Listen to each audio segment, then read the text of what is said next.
समय में व्यापार केवल आर्थिक लाभ का साधन नहीं रह गया है, बल्कि ये भू-राजनीतिक शक्ति संतुलन का सबसे प्रभावी हथियार बन चुका है, क्योंकि आज की वैश्विक व्यवस्था में व्यापार और कूटनीति एक दूसरे के पूरक बन चुके हैं। दरअसल अमेरिका चीन व्यापार तनाव, रूस यूक्रेन संघर्ष और ऊर्जा सुरक्षा जैसे मुद्दे ये दर्शाते हैं कि आर्थिक नीतियां अब केवल बाजार तक सीमित नहीं हैं, बल्कि वे वैश्विक राजनीति की दिशा भी तय कर रही हैं।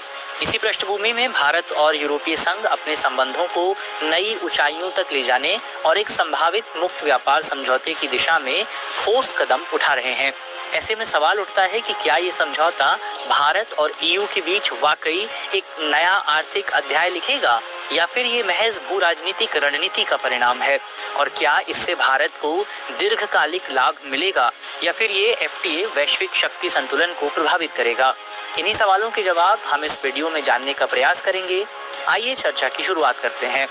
बीते 28 फरवरी को यूरोपीय संघ की अध्यक्ष उर्सुला वॉन डेर लेयेन और भारतीय प्रधानमंत्री नरेंद्र मोदी के बीच नई दिल्ली में बैठक आयोजित हुई। इस वार्ता के दौरान दोनों नेताओं ने वर्ष के अंत तक व्यापक मुक्त व्यापार समझौते को अंतिम रूप देने के प्रयास को तेज करने पर सहमति जताई। इस निर्णय के पीछे मुख्य कारण वैश्विक भू राजनीतिक तनाव, व्यापारिक आपूर्ति श्रृंखलाओं में विविधता लाने की आवश्यकता और भारत ईयू की रणनीतिक साझेदारी को मजबूत करना है। इसी बीच वॉन डेर लेयेन ने एक महत्वाकांक्षी व्यापार एवं निवेश समझौते का आह्वान किया, जो बैटरी, फार्मास्यूटिकल, सेमीकंडक्टर्स, स्वच्छ हाइड्रोजन और रक्षा जैसे प्रमुख उद्योगों को कवर करेगा।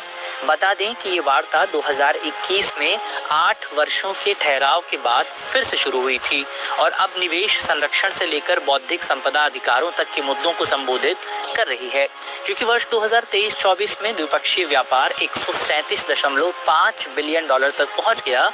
हालांकि इस समझौते को लेकर कुछ प्रमुख चुनौतियां भी बनी हुई हैं। इसमें प्रमुख मुद्दे हैं ईयू द्वारा उच्च कार्बन उत्सर्जन वाली वस्तुओं पर अतिरिक्त शुल्क, भारतीय जेनेरिक दवाओं की ईयू में पहुंच, शुल्कों में कमी, डेटा सुरक्षा एवं बौद्धिक संपदा अधिकार पर सहमति। इन कठिनाइयों के बावजूद दोनों पक्षों ने भू राजनीतिक अस्थिरता के बीच अपने सहयोग को मजबूत करने पर जोर दिया है। भारत और ईयू के बीच आर्थिक, वैज्ञानिक, सांस्कृतिक और रणनीतिक संबंधों की जड़ें गहरी और विविध हैं। व्यापार, निवेश, प्रौद्योगिकी, शिक्षा और सुरक्षा जैसे क्षेत्रों में दोनों देशों ने मजबूत साझेदारी स्थापित की है। ईयू भारत का सबसे बड़ा व्यापारिक साझेदार है, जो 2023 में कुल भारतीय व्यापार का 12.2% हिस्सा कवर करता है। दूसरी ओर भारत ईयू का 9वां सबसे बड़ा व्यापारिक साझेदार है, जो 2023 में ईयू के कुल व्यापार का 2.2% प्रतिनिधित्व करता है। सेवाओं के क्षेत्र में भी 2023 में द्विपक्षीय व्यापार 59.7 बिलियन पाउंड तक पहुंच गया। वहीं भारत और यूके ने भी जनवरी 2025 में अपनी एफटीए वार्ताओं को पुनः आरंभ किया। यूके भारतीय बाजार में अपने खाद्य, ऑटोमोबाइल और विस्की उत्पादों के लिए शुल्क में कमी की मांग कर रहा है, जबकि भारत अपने पेशेवरों के लिए वीजा प्रक्रिया में सरलता और सामाजिक सुरक्षा समझौतों की उम्मीद कर रहा है।